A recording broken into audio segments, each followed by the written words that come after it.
So anyway, what I did right there was that I destroyed of an old bootleg DVD that doesn't work anymore. But anyway, I'm not gonna miss this DVD because this movie sucks so badly. So of course, for some odd reason, Roland Emmerich and Dean Devlin decided to later do a sequel to Independence Day 20 years later. But of course, they couldn't get Will Smith back because he left the project due to creative differences and all that. And it should have been an early warning sign that, nope, we shouldn't do this movie because this movie is not gonna do well and all that stuff. So, after that whole thing, Emmerich and Fox should have just not made the sequel, but they did it anyway. And so the sequel was made on a $165 million budget and only made $389 million worldwide.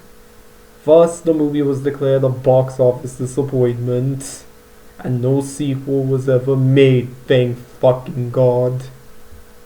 So, I'm just gonna say it with a straight face. Independence Day Resurgence at best is generic and forgettable rubbish. At worst, it is just unwatchable and awful rubbish at worst. And then the marketing, of course, was hyping it up as the aliens were always willing to come back. We knew that they will always come back and all that stuff. No, the aliens were defeated in the last movie. We clearly saw their mothership explode and all that stuff. We even saw at the very end of the movie all the spaceships crash landed. Everyone was celebrating. The entire world got together and all that stuff. And even if the aliens did have a home planet, wouldn't the aliens just blacklist Earth and just go attack some other weaker planet? I don't know what to even say about this sequel, because this sequel just ruins the reputation of should I say, one of my favorite movie of all time. And after watching this, I never want to hear any single person rant or complain about the original Independence Day. And this is without a doubt easily the worst film Roland Emmerich has ever made.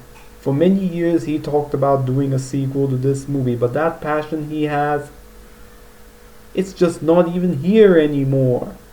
And, of course, it just feels so generic. It just feels like every generic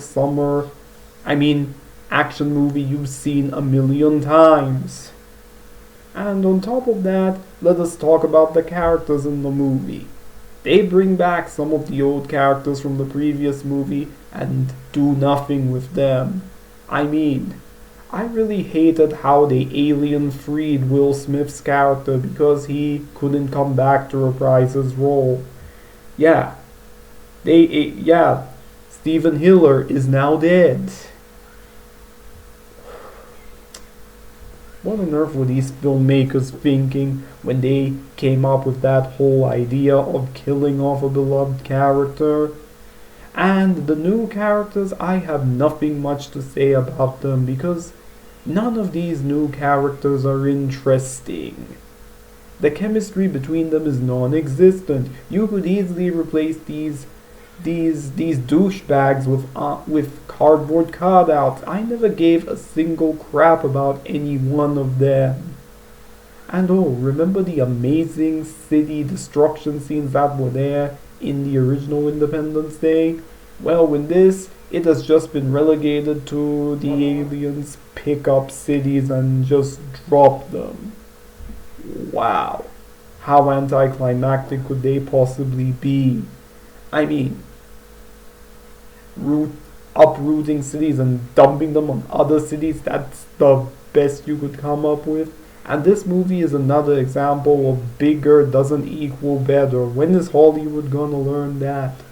Because, in the original, you felt the stakes, you felt the tension. It was a race against the clock to save the world from the alien invasion. And yet, here, it just feels like it has no payoff. And on top of that, the characters are also portrayed like complete idiots. For example, a good alien comes to warn the human race about the impending doom. And what does humanity do? They end up shooting at the sphere and all that stuff. Despite the fact that David Livingston warned them not to shoot down the spacecraft, they shoot down the spacecraft anyway. Seriously, did these idiots forget that David Livingston saved the world from annihilation and he's the reason why President Whitmore even survived that initial alien attack? I'm so glad that those idiots got killed for their stupidity later on in the movie. And on top of that, for some odd reason, we decided to include an alien queen in this movie, as if to say let's make the aliens even more generic. The queen, I can tell, was just a blatant ripoff of the Borg queen from Star Trek First Contact. And in fact, I'd rather much be watching Star Trek First Contact than this god-awful film. And for a movie that cost $165 million, it doesn't even look like a movie that cost $160 million. This looks like one of those crappy direct-to-video Starship Troopers sequels you saw back in the day. And that's exactly what it feels like. Nothing but a shitty direct-to-video Starship Troopers sequel. In fact, even if you were a guy who never watched the original Independence Day, you would find this movie to be completely generic rubbish as mentioned earlier. And don't even get me started on the action set pieces. The action set pieces this time around are just your generic spaceships with lasers flying around. And the majority of the film just rehashes way too many plot points from the original, to the point that it might as well just be a remake of the original film. And so eventually the movie ends on an abrupt sequel bait ending. Really, Roland Emmerich and Dean Devlin, that's the best you can come up with for a sequel to the underrated masterpiece you made all those years ago, and then years later you make a sequel just to end on a pointless sequel bait ending, and we're never gonna get that sequel because this movie didn't do well at the box office. And I'm so glad sequels were never made. I know that Roland has regretted making this movie, but Roland, you shouldn't have done it.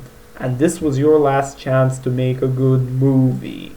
And then you flunked it up. If anything, I would rather rewatch 2012 than this crap. 2012 is by no means a good movie, but at least you can tell that Roland at least tried to do something with that movie. He tried to make an entertaining movie. But unfortunately for this one, it doesn't even get anything right. Even the soundtrack sounds forgettable, saying that they couldn't even be bothered to get David Arnold back. And every time it tries to capture the soundtrack from the original, it just falls flat on its face. Yeah, it just falls flat on its face. So, if you're wondering how I am going to rank this movie, I'm going to give this movie a 2 out of 10. Just skip it, just forget about it. This is a sequel that is not worth your time at all. And if you're probably wondering what I'm going to do after that, I'm just going to rewatch the original Independence Day again because it will always remain a timeless classic. This movie, on the other hand, will always be remembered as the cash grab nobody asked for. So that's all I've got for today.